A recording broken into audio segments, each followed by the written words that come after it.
Ferrari pernah mengalami tahun yang luar biasa dengan memenangkan balapan-balapan yang ikonik. Tapi sayangnya hal tersebut tidak terjadi di Formula One, melainkan di balapan GT, yang mana Ferrari 296 GT3 berhasil memenangkan 24 jam Nürburgring dan memecahkan rekor jarak. Selain itu, ada juga Ferrari 499P yang berhasil memenangkan balapan di Le Mans. Sungguh luar biasa. Yang bikin luar biasanya lagi adalah mobil hypercar hybrid yang bisa mengeluarkan 1000 horsepower luar biasa ini berhasil memenangkan balapan dalam tahun pertamanya, yang mana mobil ini dapat mengalahkan raksasa seperti Toyota dan Porsche. Dengan demikian, Ferrari berhasil mencapai hal ini melalui keputusan rekayasa yang luar biasa dan satu perbedaan kunci dari tim Formula One mereka.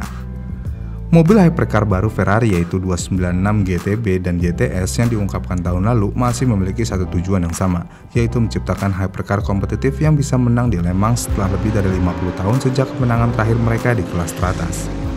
Ferrari juga menciptakan sesuatu yang dapat diandalkan baik terhadap ban dan bisa melaju cepat selama 24 jam. Ini adalah sesuatu yang luar biasa.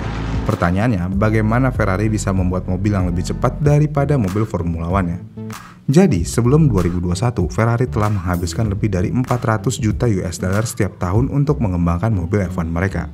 Tetapi ketika ada batas biaya atau budget cap pada tahun 2021, ini tentu aja membatasi Ferrari yang hanya dapat menghabiskan biaya sebesar 145 juta US dollar. Dan pada saat yang sama, kejuaraan dunia WEC sedang mengubah regulasinya untuk membuat balapan lebih murah, sehingga mereka dapat menarik lebih banyak peserta. Dengan demikian, Ferrari melihat ini sebagai peluang untuk mencoba dan memenangkan kelas balapan ini, mendapatkan lebih banyak paparan, dan menguji teknologi lebih lanjut yang dapat membantu tim F1 mereka. Dan ini adalah strategi yang sangat cerdas. Kemudian setelah memutuskan untuk masuk ke kelas hypercar di Le Mans, Ferrari harus merancang mobil balap dari awal. Dan bagian pertama dari teka-teki untuk membuat mobil kencang adalah di monokoknya. Ini adalah tabung karbon tempat segalanya dibangun. Ferrari merancangnya sendiri dari awal, dan Ferrari fokus untuk membuatnya sesempit mungkin untuk kebebasan aerodinamika yang lebih besar. Kemudian Ferrari juga memadukannya dengan mesin V6 dari mobil jalan raya mereka, yaitu Ferrari 296, dan membuat keputusan menarik yang mana Ferrari mempertahankan mesin V6 3 liter twin turbo yang sudah cocok dengan mobil tersebut.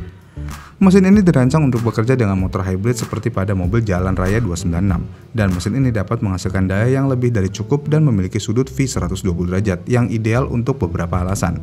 Yang mana dengan sudut V yang lebar berarti mesin akan lebih lebar tetapi juga lebih datar sehingga pusat gravitasi lebih rendah di mobil.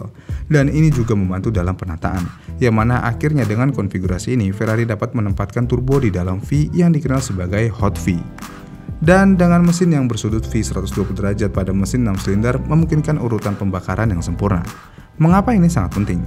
Secara dasar, mesin 4 silinder akan menghasilkan daya selama 2 revolusi penuh atau 720 derajat rotasi crank. Sedangkan untuk mesin 6 silinder akan dibagi menjadi 6, dan tentu aja akan memberi mesin 120 derajat urutan pembakaran yang rata dan akan terdengar lebih halus, mengurangi getaran, dan memberikan gas buang yang lebih merata ke turbocharger.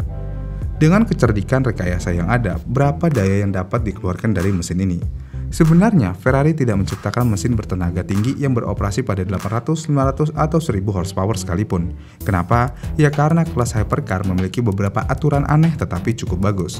Jadi di regulasi hypercar, mesin pembakaran internal dibatasi hingga 500 kW atau setara dengan 670 horsepower aja.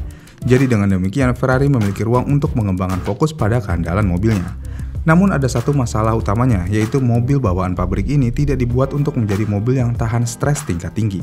Jadi dengan demikian, Ferrari merubah tempat casing mesin untuk menangani beban balapan dan menjaga keandalan selama 24 jam. Meskipun demikian, Ferrari berusaha mempertahankan sebanyak mungkin bagian internal yang sama dengan mobil jalan rayanya, yang mana ini akan mempertahankan Ferrari untuk membantu pengembangan mesin jalan dan mendukung pengembangan mesin F1 V6 juga. Kemudian selain mesinnya, mobil ini tentu aja seperti yang sudah saya sebutkan sebelumnya memiliki sistem hybrid yang terdiri dari baterai 900 volt, dan ini adalah sistem inti yang sama dengan mobil F1 dan motor MGU-K yang menggerakkan roda depan melalui diferensial. Motor ini menghasilkan 200 kW atau setara 270 horsepower dan dapat digunakan baik saat diterapkan maupun diregenerasi saat pengereman. Dengan motor ini tentu aja akan memberikan daya gabungan mobil lebih dari 990 horsepower. Namun di WEC ada aturan aneh dan bagus lagi, yang mana mobil akan dibatasi pada batas daya gabungan 700 horsepower pada satu waktu. Jadi motor akan digunakan untuk mengisi daya saat mesin tidak mencapai daya puncaknya.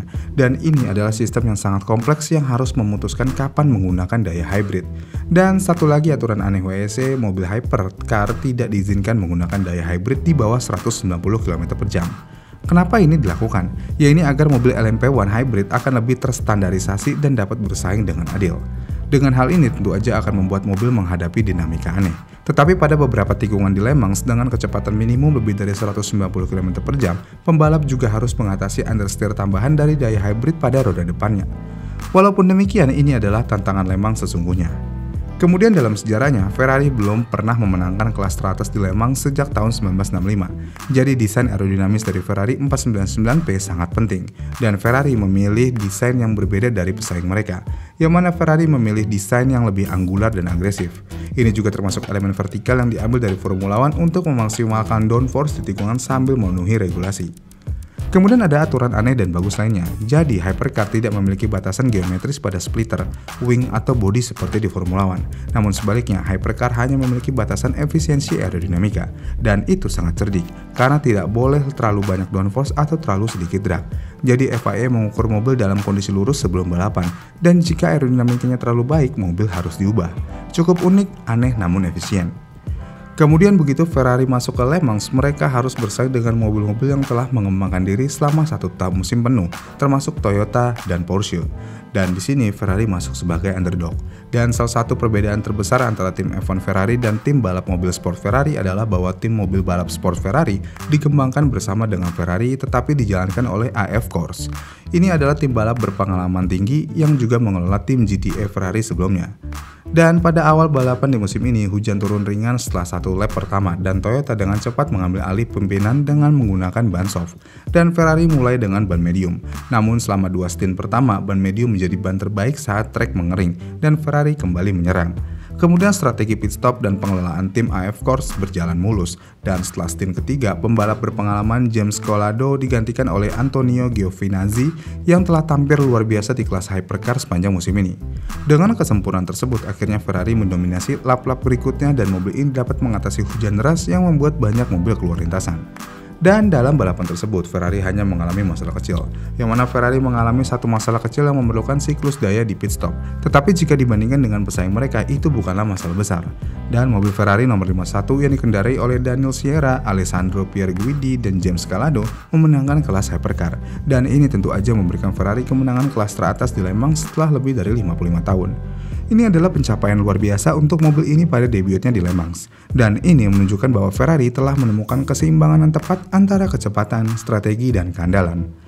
Ini cukup jauh berbeda dengan apa yang Ferrari lakukan di F1. Jika Ferrari di F1 bisa melakukan hal sebaik ini, Ferrari bisa mendominasi F1 layaknya Ferrari zaman dulu.